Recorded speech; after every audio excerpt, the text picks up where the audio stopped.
Welcome दोस्तों। आज जो स्वयं सहायता समूह बनाए जाते हैं उन पे जो समूहों का मुख्य कार्य होता है, आज हम उस पे चर्चा करने वाले हैं। तो समूहों का मुख्य कार्य क्या होता है, यहाँ पे हम लोगों को जानना है कि समूहों का मुख्य कार्य क्या होता है, समूह आखिर क्यों बनाए जाते हैं। तो सबसे पहले देखा जाता है समूह बनाने के लिए हमें करना क्या होता है, गरीब महिलाओं को संगठित करना। यानी जिन ग्राम पंचायत या गांव में गरीब महिलाएं हैं और वो अपनी आजीविका चलाना चाहती हैं, उनके पास आजीविका का कोई साधन नहीं है, तो ऐसी महिलाओं को हम चयनित करते हैं, यानी गरीब महिलाओं को संगठित करना।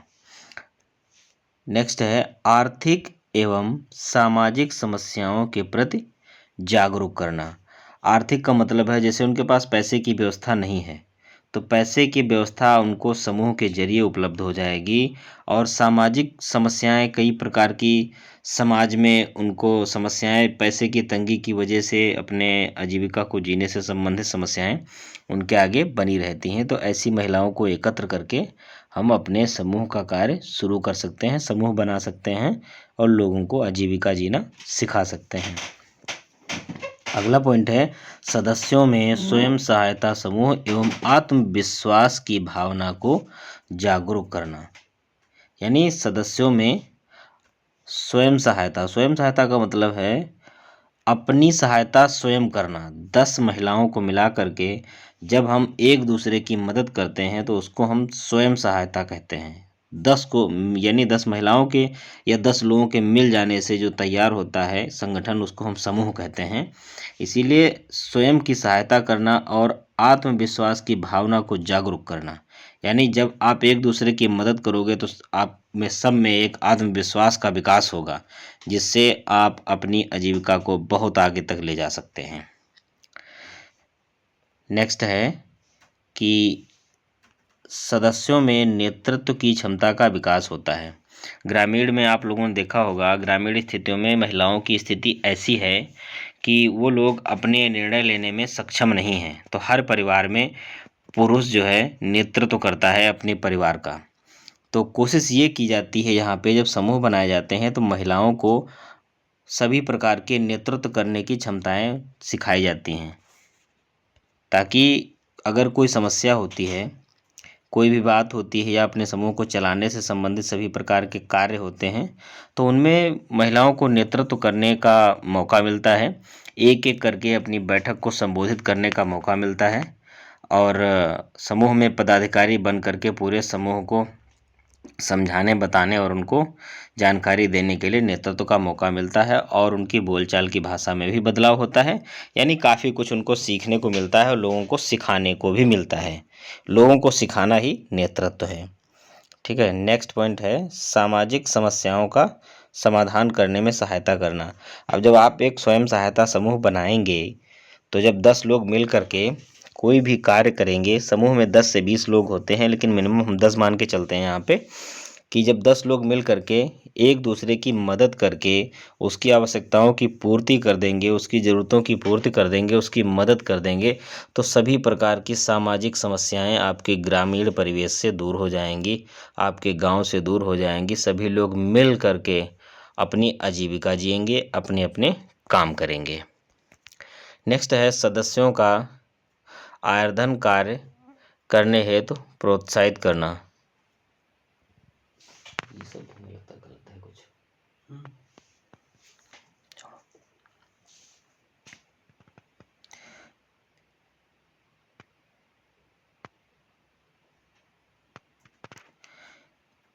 यहाँ पे शब्द में त्रुटि हो गई है, यहाँ पे आजीविका अर्जन होगा। यहाँ पे आजीविका अर्जन का कार्य करने के लिए प्रोत्साहित करना।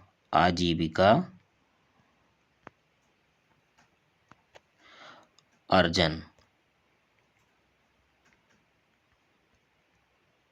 आजीविका अर्जन यहाँ पे शब्द लिखा होगा, कार्य करने के लिए प्रोत्साहित करना।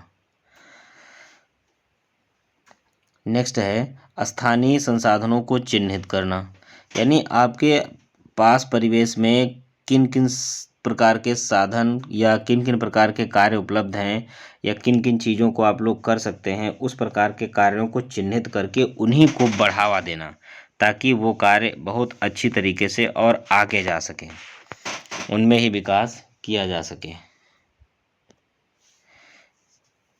नेक्स्ट पॉइंट है सदस्यों में बचत की आदत को विकसित करना।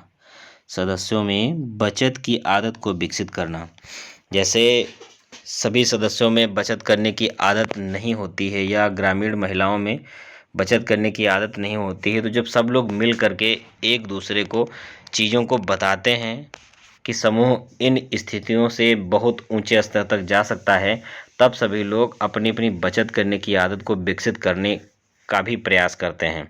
जैसे आप लोगों को याद होगा कि जब बच्चे छोटे होते हैं ना, तो छोटी छोटी बचत इकट्ठा करके अगले दिन मेला देखने के लिए जाते हैं, उनके लिए गोलक ले लेते हैं, इसमें पैसा इकट्ठा करते हैं। इस प्रकार से बचत करने की भी एक आपको आदत डालनी है, जिससे भविष्य के लिए सभी के लिए, आपकी 10 दीदियों के लिए ज़रूरतमंद पैसा इकट्ठा हो जाए और उसको जब आवश्यकता हो, किसी भी आवश्यकता